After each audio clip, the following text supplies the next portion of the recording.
উপস্থিত হয়েছি কন্যা লগ্নের 12টা ঘরে বুধের প্রভাব নিয়ে আলোচনা করার জন্য। এই লগ্নে বুধ সর্বাধিক কারক গ্রহ হয়।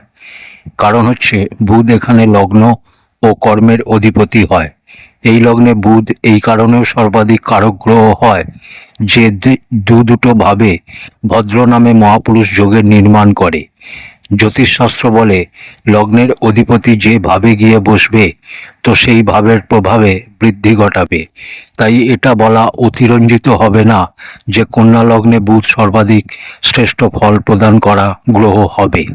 কন্যা লগ্নের প্রথম ঘরে বসে বুধ কেমন ফল দেবে? আপনি যদি কন্যা লগ্নের হন আর আপনার লগ্নতেই যদি বুধ এসে বসে, তাহলে ভদ্র নামে মহাপুরুষ যোগ লগ্নতেই তৈরি হবে। লগ্নতে বসে বুধ দিকবলই হবে, প্রত্যেকটা প্রকারের সুখ জাতককে প্রদান করবে। এখানে বসে বুধ জাতককে রাজকুমারের মতো বানিয়ে দেয়। সুন্দর ব্যক্তিত্ব, অনায়াসে অন্যকে নিজের উপর আকর্ষিত করা, বিশেষত এই লগ্নের জাতিকাদের সর্বাধিক শ্রেষ্ঠ বলা যেতে পারে। যদি কন্যা লগ্নের কোনো জাতিকা হয়, স্ত্রী হয়, তাহলে সর্বাধিক শ্রেষ্ঠ হয়, কারণ কন্যা লগ্ন আর তার উপর স্ত্রী জাতি, যা অত্যন্ত শ্রেষ্ঠ। সেই অবস্থায় এই বুধ সবকিছু প্রদান করবে। সবার প্রথম স্বরূপ, তারপর আকর্ষক ব্যক্তিত্ব, কথাবার্তা বলা স্টাইল, ধনবান, কারণ ভদ্র মহাপুরুষ যোগের নির্মাণ যখন হয়েছে তখন এটা বলার অবকাশ থাকে না যে কি কি সুখ হবে। কথায় বলে ভদ্র পুরুষ ভদ্র মহিলা, অর্থাৎ কথাতেই যেটা লুকিয়ে আছে সেটা হচ্ছে ভদ্রতা। তাই বললাম যে এটা বলার অবকাশ রাখে না যে এই সুখ প্রাপ্ত হবে, ওই সুখ প্রাপ্ত হবে। প্রত্যেকটা সুখ প্রাপ্ত করবে জাতক। এখানে বসা বুধ নিজের সপ্তম নিজ দৃষ্টিতে সপ্তম ভাবকে দেখবে। যেহেতু এখানে অত্যন্ত বলশালী হয়ে বসেছে আর সপ্তমে দৃষ্টি দিয়ে কোনো ক্ষতি করবে না। কিন্তু হ্যাঁ, যেহেতু নিজ দৃষ্টি পড়েছে সপ্তম ঘরে, তাই ব্যবসা ও দাম্পত্য জীবনে শুরুর দিকে কিছু সমস্যা হবে। কেন হবে? লগ্নগত বুধ হলে জাতকের মধ্যে রাজকুমারের মতো স্বভাব হবে। প্রত্যেকটা জিনিসকে ম্যানেজ করার ক্ষমতা জাতকের মধ্যে থাকবে। আর জাতকের পত্নী হবে ঠিক এর বিপরীত। কেমন? পত্নীর স্বভাব কিছুটা আলস্য থাকতে পারে, মন অস্থির আর ভ্রমিত মন হতে পারে। আর এর সাথে সাথে পত্নীর স্বভাব কিছুটা উগ্র ও অহংকারী হতে পারে। আর জাতকের স্বভাব যেখানে রাজকুমারের মতো, আর তার সামনের ব্যক্তি যদি তার স্বভাবের সাথে মিলমিশ না খায়, তার সামনে নত না হয়, তাহলে মতভেদ হওয়া স্বাভাবিক। আর ব্যবসাতেও শুরুর দিকে কিছু সমস্যা হতে পারে, প্রারম্ভিক দিকে সমস্যা হতে পারে, কিন্তু পরে গিয়ে পূর্ণত লাভই লাভ হবে। কন্যা লগ্নের দ্বিতীয় ঘরে বসে বুধ কেমন ফল দেবে? এখানে এসে বুধ বসলে লগ্নেশ ও কর্মেশ হয়ে ধনভাবে বসবে। জাতক নিজের কর্মের দ্বারা ধন উপার্জন করে থাকে, পৈতৃক সম্পত্তির অধিকারী হয়। জাতকের কাছে ধনের অভাব কখনো হয় না, অর্থাৎ এরকম জাতক ধনবান হয়। অর্থ নিয়ে কোনো চিন্তা জাতকের জীবনে থাকবে না। এখানে দ্বিতীয় ঘর শুক্রের রাশি, অর্থাৎ বুধ এখানে মিত্র রাশিতে বসেছে। আর মিত্র রাশিতে বসে সপ্তম দৃষ্টিতে অষ্টম ঘরকে দেখবে, যা মঙ্গলের ঘর। ফলে কিছু সমস্যা স্বাস্থ্যতে দিতে পারে। কিন্তু এই লগ্নে বুধ প্রায় প্রত্যেকটা ঘরেই শ্রেষ্ঠ প্রভাব প্রদান করে। কিছু বিশেষ পরিস্থিতিকে ছেড়ে আপনি প্রত্যেকটা পরিস্থিতিতে পান্না ধারণ করতে পারেন, বুধের রত্ন ধারণ করতে পারেন। ধনভাবে বসে বুধ জাতককে উচ্চমানের বাণী দেবে, উচ্চমানের বক্তা বানাবে, ধনবান বানাবে, পৈতৃক সম্পত্তির মালিক বানাবে। আর অচল সম্পত্তি জাতকের কাছে থাকবে। অষ্টম ঘরে দৃষ্টি দিয়ে বিশেষ ক্ষতি কিছু করবে না, কারণ লগ্নেশ ধনভাবে বসেছে, ফলে ধনের বৃদ্ধি ঘটাবে। আর অষ্টমে দৃষ্টি মঙ্গলের কারণে স্বাস্থ্যতে কিছু সমস্যা, যেমন ফোঁড়া, ফুসকুড়ি, ব্রণ, ঘা বা জ্বলে যাওয়া ইত্যাদি হতে পারে। যদিও এগুলো খুবই সামান্য, চিন্তার কোনো কারণ নেই। কন্যা লগ্নের তৃতীয় ঘরে বসে বুধ কেমন ফল দেবে? লগ্নেশ এসে পরাক্রমের ঘরে বসলে জাতক উচ্চমানের পরাক্রমী হবে। এতে কোনো সংশয় নেই যে জাতক নিজের পরাক্রমের দ্বারা সবকিছু প্রাপ্ত করবে, বিজয় প্রাপ্ত করবে। কিন্তু এখানে মঙ্গলের রাশিতে এসে বসেছে, আর কুণ্ডলিতে যদি বুধের সম্বন্ধ মঙ্গলের সাথে তৎকালিক মিত্রতার হয়ে যায়, তাহলে কর্মের অধিপতি হয়ে পরাক্রমে লগ্নের অধিপতি হয়ে পরাক্রমে বসলে অত্যন্ত শ্রেষ্ঠ হবে। আর সেই অবস্থায় জাতক নিজের কর্ম, নিজের পরাক্রম, নিজের ব্যক্তিত্ব দিয়ে সব সুখ প্রাপ্ত করবে। বুধের সপ্তম দৃষ্টি ভাগ্যভাবে পড়বে, ফলে ভাগ্য জাতকের থেকে সবসময় এগিয়ে চলবে। ভাগ্য জাতকের সাথ দেবে, অর্থাৎ ভাগ্যের সাথ জাতক সর্বদা প্রাপ্ত করবে। কিন্তু যদি বুধের সাথে মঙ্গলের তৎকালিক শত্রুতা হয়ে যায়, তাহলে সেই অবস্থায় সংঘর্ষ করতে হবে। প্রত্যেকটা ক্ষেত্রে প্রত্যেকটা সফলতা প্রাপ্ত করার জন্য সংঘর্ষ অনেক বেশি পরিমাণে করতে হবে, তবে গিয়ে সফলতা প্রাপ্ত হবে। কিন্তু যেহেতু লগ্নের অধিপতি পরাক্রমে, কর্মের অধিপতি পরাক্রমে, তার কারণে প্রাপ্ত সবকিছুই হবে, কিন্তু সংঘর্ষের দ্বারা। কন্যা লগ্নের চতুর্থ ঘরে বসে বুধ কেমন ফল দেবে? চতুর্থ ঘর বা সুখের ঘরে এসে বুধ বসলে লগ্নের অধিপতি হয়ে, কর্মের অধিপতি হয়ে সুখের ঘরে এসে বসলে সুখের বৃদ্ধি ঘটাবে। জমি, বাড়ি, গাড়ির সমস্ত সুখ প্রদান করবে। এখানে চতুর্থ ঘর গুরুর রাশি, আর গুরুর সাথে যদি তৎকালিক মিত্রতা হয়ে যায়, তাহলে বলার অপেক্ষা রাখে না যে সমস্ত সুখ জাতককে বড় মাত্রায় দেবে। অর্থাৎ কোনো সুখ কম হবে না, প্রত্যেকটা সুখ আপনি বড় মাত্রায় প্রাপ্ত করবেন। এখানে বসা বুধ সপ্তম দৃষ্টিতে দশম ঘর বা কর্মের ঘরকে দেখবে, যা তার নিজেরই ঘর হবে। ফলে শাসন হোক, প্রশাসন হোক, পিতা হোক, প্রত্যেকটা ক্ষেত্র থেকে জাতক সাপোর্ট বা সহযোগিতা পাবে, লাভ পাবে, সুখ পাবে। এক নয়, একাধিক ভবনের অধিপতি হবে জাতক। জমি, বাড়ি, গাড়ির সুখ জাতকের জীবনে নিরন্তর চলতে থাকবে। অর্থাৎ এখানে বসা বুধ আপনাকে শ্রেষ্ঠ লাভ দেবে। কন্যা লগ্নের পঞ্চম ঘরে বসে বুধ কেমন ফল দেবে? এখানে এসে বুধ বসলে মকর রাশিতে বসবে, যার অধিপতি শনি। লগ্নের অধিপতি এসে ত্রিকোণের ঘরে বসলে কেন্দ্র ত্রিকোণ রাজযোগ নির্মাণ হবে, যা উচ্চমানের রাজযোগ হবে। লগ্নেশ এসে জ্ঞানের ঘরে বসেছে বলে জাতক উচ্চমানের জ্ঞানবান হবে, বিদ্বান হবে, বুদ্ধিমান হবে, আর নিজের জ্ঞানের দ্বারা জীবনকালে সমস্ত সুখ প্রাপ্ত করবে। এখানে বসা বুধের সপ্তম দৃষ্টি একাদশ ঘর বা লাভ ঘরে পড়বে, যা চন্দ্রমার রাশি। ফলে আয়ের ক্ষেত্রে জাতককে কিছুটা আপ ডাউন স্থিতি দেখতে হতে পারে। এর একটা অন্যতম কারণ হচ্ছে যে জাতকের মনোনিবেশ সর্বদা জ্ঞানের ক্ষেত্রে থাকবে, জ্ঞান অর্জনের ক্ষেত্রে থাকবে। কন্যা লগ্নের জাতক যারা হয়, তারা জন্মজাত ম্যানেজমেন্ট করাতে পারদর্শী হয়, ব্যবসায়ী হয়, প্রত্যেকটা পরিস্থিতিকে নিজের অনুকূলে করতে জানে এরা। লগ্নেশ হয়ে জ্ঞানভাবে বসার কারণে জাতকের ব্যক্তিত্বে জ্ঞান পাবার চাহিদা, জ্ঞানের পিছনে দৌড়ানো কিছুটা বেশি পরিমাণে হবে। সেই অবস্থায় জাতকের ধনের প্রতি আকর্ষণ কিছুটা কম হয়ে যাবে। আয়ের স্থিতি আপ ডাউন হবে, একরকম স্থিতি আয়ের ক্ষেত্রে থাকবে না। কন্যা লগ্নের ষষ্ঠ ঘরে বসে বুধ কেমন ফল দেবে? এখানে এসে বুধ বসলে লগ্নের অধিপতি হয়ে ষষ্ঠ ঘরে বসেছে, ফলে এটা অবযোগ নির্মাণ করবে। শাস্ত্রতে বলে যে লগ্নের অধিপতি যে ভাবে গিয়ে বসবে, তো সেই ভাবের প্রভাবের বৃদ্ধি ঘটাবে।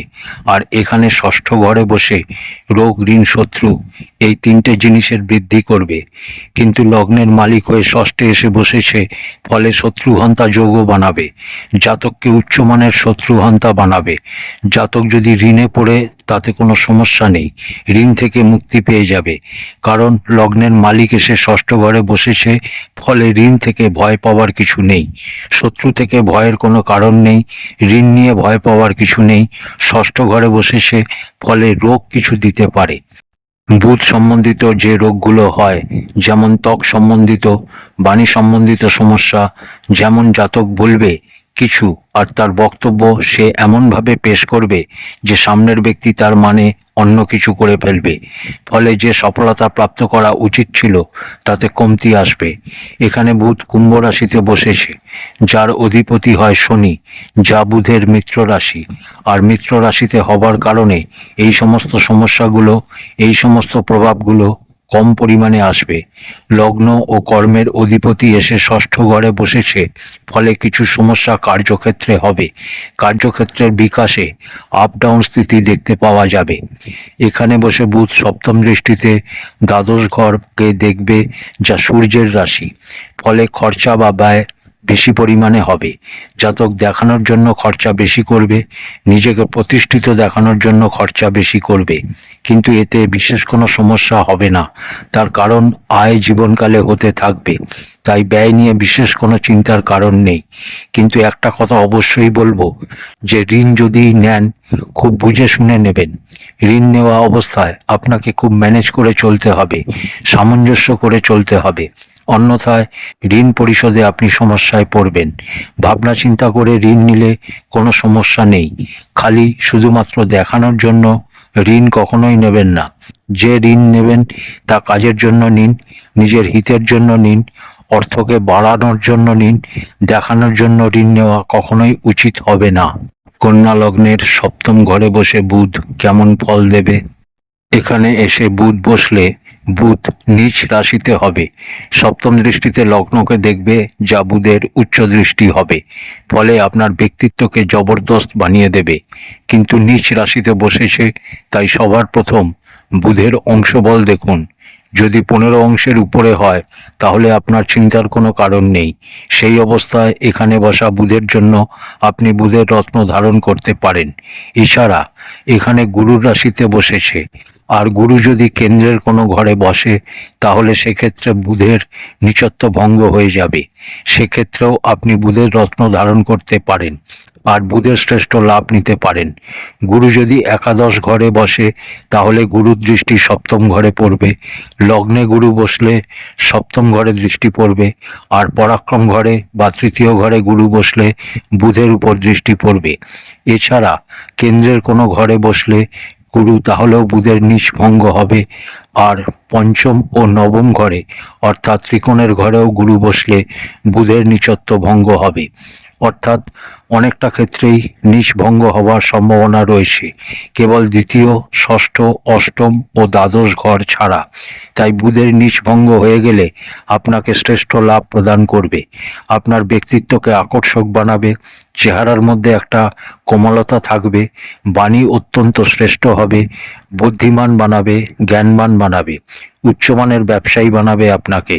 অর্থাৎ এখানে বসা বুধ ভয় পাওয়ার কিছু নেই যে নীচ রাশিতে রয়েছে বা লগ্নে হয়ে নীচ রাশিতে বসেছে। যেটা বললাম যে এতগুলো ভাবে যদি গুরু থাকে তাহলে আপনার বুধের নীচ ভঙ্গ হবে। বুধ যদি 15 অংশের উপরে হয় তাহলে নীচ ভঙ্গ হবে। সেই অবস্থায় এই বুধ থেকে আপনার ভয়ের কোনো কারণ নেই, আপনি বুধের রত্ন ধারণ করে শ্রেষ্ঠ লাভ নিতে পারেন। লগ্নে উচ্চ দৃষ্টি দিয়ে আপনাকে লাভবান বানাবে, সপ্তমে বসেও আপনাকে কোনো ক্ষতি করবে না, ব্যবসা ও দাম্পত্য জীবন দুটোকেই ঠিক রাখবে। হ্যাঁ, যদি আপনার কুণ্ডলিতে গুরু দ্বিতীয়, ষষ্ঠ, অষ্টম বা দ্বাদশ ঘরে বসে আর বুধ এমন স্থিতিতে রয়েছে যে তার নীচ ভঙ্গ হচ্ছে না, তাহলে সেক্ষেত্রে আপনাকে সমস্যা দেবে। দাম্পত্য জীবনের প্রারম্ভিককালে সমস্যা হবে, মতভেদ হতে পারে পতি বা পত্নীর সাথে, ব্যবসায় আপ ডাউন স্থিতি আসতে পারে। সেই অবস্থায় পান্না ধারণ করবেন না, শুধুমাত্র গণেশজির আরাধনা করুন, লাভবান হবেন। কন্যা লগ্নের অষ্টম ঘরে বসে বুধ কেমন ফল দেবে? এখানে এসে বুধ বসলে মঙ্গলের রাশিতে বসবে, লগ্নে হয়ে অষ্টম ঘরে বসেছে, ফলে এটা পুনরায় অবযোগ হবে। অবযোগের সাথে সাথে নিজের মূল ত্রিকোণ রাশি থেকে ষষ্ঠ অষ্টমের সম্বন্ধ বানাচ্ছে, ফলে এটা স্বরাষ্ট্রক যোগও তৈরি হবে। এবার এখান থেকে বসা বুধ যদি মঙ্গলের সাথে তৎকালিক মিত্রতায় হয়ে যায় তাহলে আপনার ভয়ের কোনো কারণ নেই, কারণ অষ্টম ঘরে বসে বৃদ্ধি ঘটাবে, ফলে আয়ুর বৃদ্ধি ঘটাবে। এখানে সংঘর্ষ আপনাকে অবশ্যই করাবে, সংঘর্ষের জন্য আপনাকে তৈরি থাকতে হবে।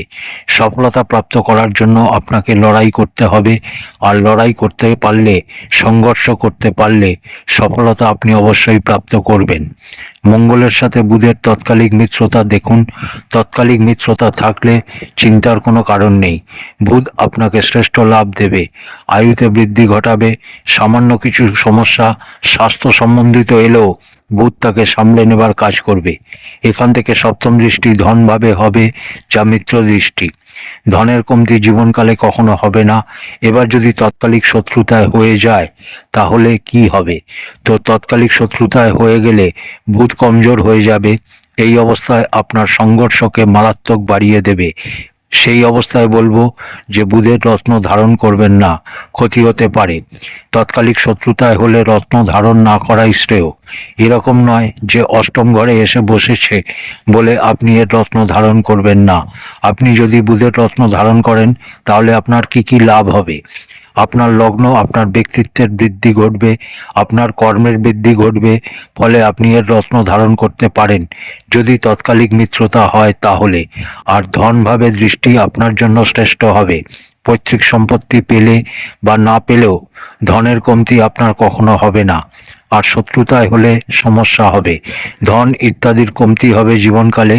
পরিশ্রম করার পরে, মেহনত করার পরে, কর্ম করার পরেও ততটা প্রাপ্তি করতে পারবেন না বাস্তবে যতটা আপনি তার যোগ্য হন।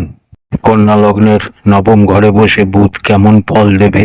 ভাগ্যভাবে এসে বুধ বসলে পুনরায় কেন্দ্র ত্রিকোণ রাজযোগ নির্মাণ হবে। লগ্নের অধিপতি এসে ভাগ্যভাবে বসেছে, মিত্র রাশিতে বসেছে, তাই বলার অপেক্ষা রাখে না যে আপনি জন্মজাত ভাগ্যবান।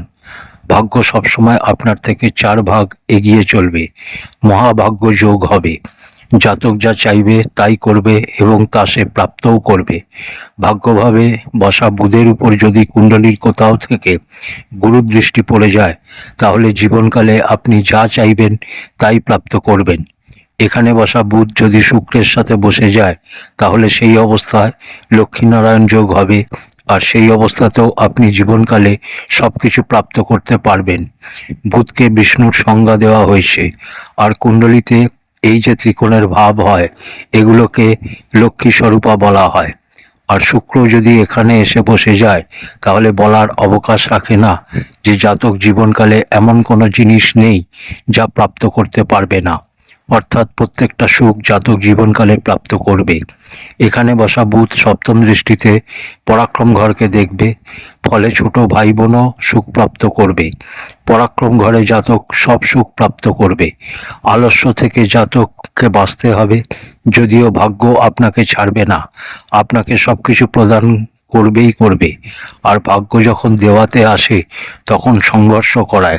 সংঘর্ষ করুন, কিন্তু আপনার ভাগ্য সবসময় আপনার থেকে 4 ভাগ আগে চলবে, ফলে আপনি করবেন 2 আর প্রাপ্ত করবেন 20। কন্যা লগ্নের দশম ঘরে বসে বুধ কেমন ফল দেবে? এখানে এসে বুধ বসলে লগ্নের অধিপতি হয়ে দশম ঘরে অর্থাৎ নিজেরই রাশিতে বসলে কারক হবে। দশম ঘরে এসে বুধ বসেছে নিজেরই রাশিতে, ফলে এটা ভদ্র নামক মহাপুরুষ যোগ নির্মাণ হবে। যখন কোনো দুটো ভাবের অধিপতি নিজেরই রাশিতে বসে তখন নিজের দ্বিতীয় রাশির বলকে বৃদ্ধি করে দেয়, ফলে এখানে লগ্নের বলকে বৃদ্ধি করবে। সেই অবস্থায় আপনার ব্যক্তিত্ব এতটাই জবরদস্ত, চমৎকারী হবে যে যার সাথেই আপনি মিশবেন সেই ব্যক্তি আপনার উপর মন্ত্রমুগ্ধ হয়ে যাবে আর সর্বদা আপনার সাথে যুক্ত হয়ে যাবে। এমনিতেই ম্যানেজমেন্টে আপনি জবরদস্ত, আপনি জন্মজাত ম্যানেজমেন্টে পারদর্শী। অর্থাৎ এখানে বসা বুধ আপনাকে কার্যক্ষেত্রে সরকারের থেকে, প্রশাসন থেকে, পিতার থেকে, প্রত্যেকটা ক্ষেত্র থেকে লাভ প্রদান করবে। বুধের সপ্তম দৃষ্টি চতুর্থ ঘর বা সুখের ঘরে পড়বে, ফলে আপনাকে জমি, বাড়ি, গাড়ি সম্বন্ধিত যা যা সুখ হয় সব প্রদান করবে। মায়ের সুখ প্রাপ্ত করাবে, এগুলোতে কোনো কমতি হবে না। কন্যা লগ্নের একাদশ ঘরে বসে বুধ কেমন ফল দেবে? এখানে এসে বুধ বসলে বুধ এখানে অতি বিশিষ্ট কারক হয়। লগ্নেশ ও কর্মেশ হয়ে লাভভাবে গিয়ে বসেছে, ফলে জীবনকালে আপনার একটাই উদ্দেশ্য হবে যে লাভের পিছনে দৌড়ানো, আর ধন আপনার কাছে আসবে অবশ্যই। কিন্তু এখানে চন্দ্রমার রাশিতে বুধ বসেছে, তাই ধন সবসময় এক সমান আপনার কাছে আসবে না, অর্থাৎ আপ ডাউন স্থিতি থাকবে। এটা নিয়ে কিছু সমস্যা আপনার হবে, কিন্তু এটা বলা যেতেই পারে যে লগ্নের অধিপতি গিয়ে লাভ ঘরে বসেছে, ফলে অর্থ পাওয়া আপনার কাছে একটা মিশনের মতো হবে। অর্থ ইনকামের জন্য আপনি নিরন্তর প্রচেষ্টা চালিয়ে যাবেন। এখানে বসা বুধ সপ্তম দৃষ্টিতে পঞ্চম ঘরকে দেখবে। এখানে বুধের মিত্র দৃষ্টি পড়বে। জ্ঞান ঘরে দৃষ্টি দিয়ে আপনাকে উচ্চমানের গণিতজ্ঞ, বুদ্ধিমান, বিদ্বান, জ্যোতিষী বানাবে। অর্থাৎ প্রত্যেকটা ক্ষেত্র থেকে লাভই লাভ। বুধ আপনাকে কিছু না কিছু অবশ্যই দেবে, ক্ষতি করবে না। এখানে বসা বুধের সাথে যদি চন্দ্রমার তৎকালিক মিত্রতা হয়ে যায়, তাহলে সেই অবস্থায় জীবনকালে কখনো আপনার ধনের কমতি হবে না। আপনার কাছে যদি 100 টাকা থাকে আর প্রয়োজন যদি 1000 টাকার হয়, তাহলে কোথা থেকে আসবে সেটা ম্যাটার করবে না। কোথাও না কোথাও থেকে অর্থ ঠিক আপনার কাছে চলে আসবে। অর্থের জন্য কোনো কাজ আপনার আটকাবে না। পঞ্চম ঘরে দৃষ্টির ফলে সন্তান ও জ্ঞান থেকে জীবন পর্যন্ত লাভ প্রাপ্ত করবেন। কখনো কখনো মানুষের মনে এরকম প্রশ্ন ওঠে যে জ্ঞান থেকে কিসের লাভ? আপনার কাছে জ্ঞান আছে, কিন্তু প্রয়োজনে সেই জ্ঞান আপনাকে সাপোর্ট করছে না। পর্যাপ্ত জ্ঞান থাকা সত্ত্বেও প্রয়োজনের সময় আপনি তাকে সঠিক ব্যবহার করতে পারলেন না। খুব দরকারের সময় মস্তিষ্ক কাজ করে না বা জ্ঞান কোনো কাজে আসে না। তো কুণ্ডলীর পঞ্চম ভাবে যদি কোনো শুভ গ্রহের দৃষ্টি পড়ে বা মিত্র দৃষ্টি পড়ে, তাহলে আপনার জ্ঞান ও আপনার সন্তান আপনার সহযোগী হবে। কন্যা লগ্নের দ্বাদশ ঘরে বসে বুধ কেমন ফল দেবে? এখানে এসে বুধ বসলে সূর্যের রাশিতে বসবে। সূর্য আশেপাশেই হবে, হয় একাদশ ভাবে হবে, না হলে দ্বাদশ ভাবেই হবে, আর না হলে লগ্নে হবে সূর্য। তাই সূর্য আশেপাশে থাকলে কোনো সমস্যা নেই। আর বুধ সূর্যের সাথে বসে গেলে বুধাদিত্য যোগ তৈরি হবে। আর আশেপাশে হলে তৎকালিক মিত্রতা হয়ে যাবে। সেই অবস্থায় বুধকে নিয়ে কোনো সমস্যা নেই। ব্যয়ভাবে বসে আপনাকে সব প্রকারের সুখ দেবে, কিন্তু লগ্নের অধিপতি হয়ে ব্যয়ভাবে গিয়ে বসেছে, ফলে অবযোগ নির্মাণ করবে। অবযোগ হওয়া অবস্থায় আপনাকে সংঘর্ষ করতে হবে। জন্মস্থান থেকে দূরে যান, বিদেশে যান, দুটো অবস্থাতেই আপনাকে জবরদস্ত লাভ দেবে। বুধের সপ্তম দৃষ্টি ষষ্ঠ ঘরে হলেও কোনো ক্ষতি করবে না, কারণ ঋণভাবে যে দৃষ্টি দেবে তা মিত্র দৃষ্টি হবে। ফলে ঋণ থেকে আপনি লাভবান হবেন, আর শত্রুপক্ষ থেকেও আপনি লাভবান হবেন। অর্থাৎ যেখানে আপনার বিপক্ষে 4 জন শত্রু লড়াই করছে, সেখানেও আপনি সম্মান পাবেন। সেই অবস্থাতেও সেখান থেকে আপনি লাভবান হবেন। অর্থাৎ দ্বাদশ ঘরে বসা বুধ থেকে আপনি লাভই লাভ পাবেন। যেটা বললাম যে লগ্নেশ হয়ে দ্বাদশ ঘরে বসেছে, ফলে আপনার সংঘর্ষ হবে। আর এরকম জাতকদের ক্ষেত্রেই বলা হয় যে জন্মস্থান থেকে দূরে থাকুন, লাভবান হবেন। প্রিয় দর্শক বন্ধুরা, এই ছিল কন্যা লগ্নের 12টা ঘরে বুধের প্রভাব নিয়ে আলোচনা। আজ এই অবধি। পরের ভিডিওতে আবার কথা হবে। ধন্যবাদ।